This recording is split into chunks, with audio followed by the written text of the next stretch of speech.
Welcome to Chloe's Pinoy Kitchen.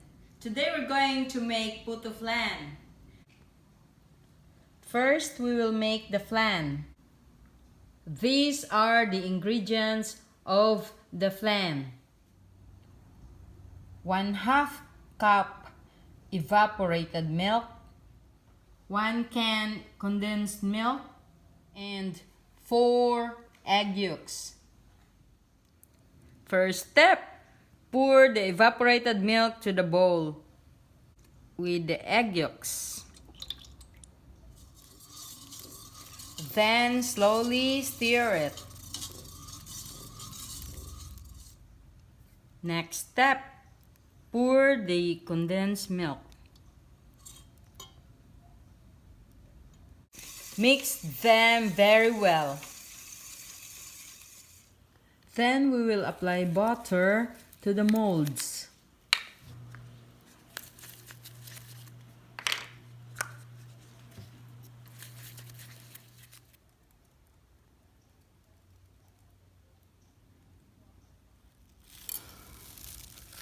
We are going to strain the mixture.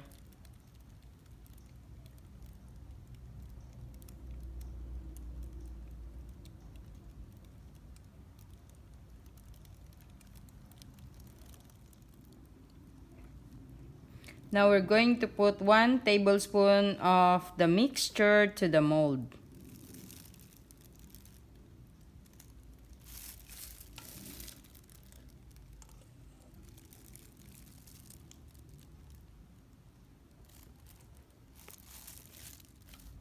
Next step, we are going to steam this for 10 minutes.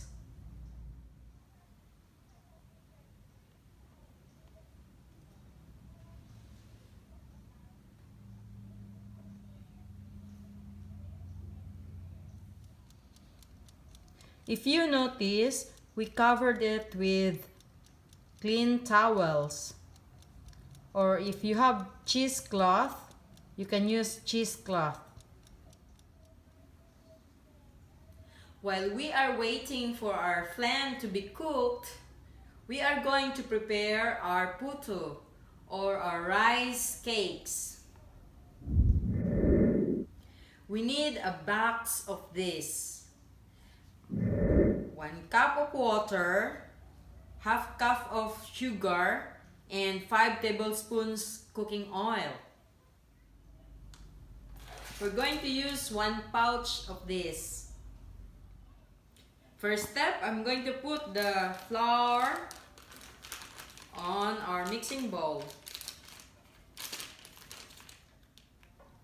Then add 1 cup of water gradually.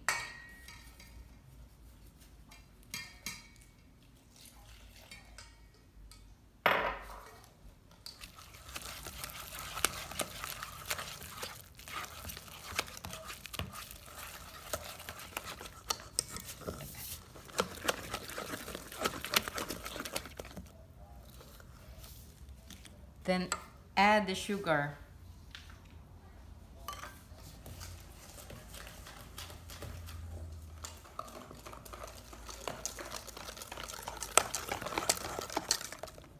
Add the oil and continue mixing well until the batter becomes smooth.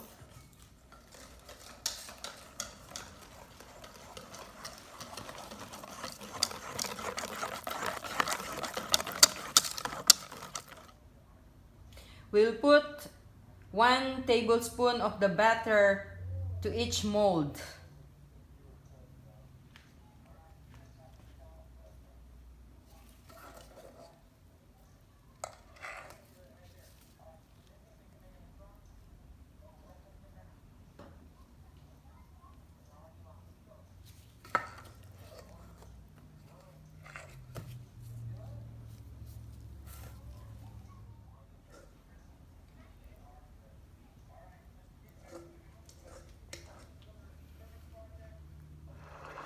We are now going to steam this for 15 minutes.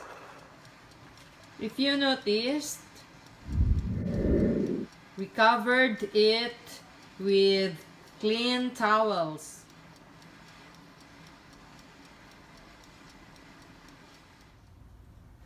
Here's our Puto Flan. Thanks for watching, and please don't forget to subscribe to our channel, Chloe's Pinoy Kitchen.